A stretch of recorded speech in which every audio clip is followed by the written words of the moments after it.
don't pass we. Now true how they talk so, the matter don't pass all man. Because we ask ourselves, if you get problem with a woman, you remove knife. You move knife so you the chuki because you don't vex with it. It means say wait. It means say the matter don't pass you, or it means say now because you be the weakest man for the world. Even now with your friend, you remove knife for do it. If he talk with him up, if he pass you, you go you. So the man get problem now with Inga for Limbe. Now then that the query. The man vex.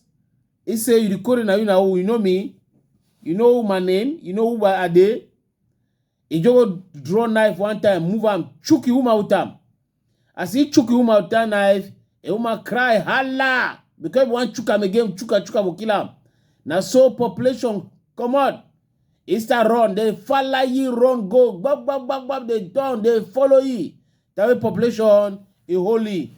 Oga understand that say, conjugation no day. Say I beg no day. He the beg, they did knock him. He the beg, they did knock him.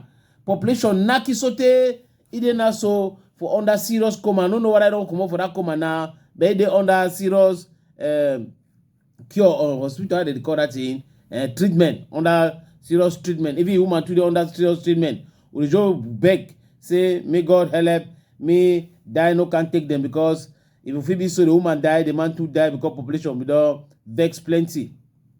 Tori day.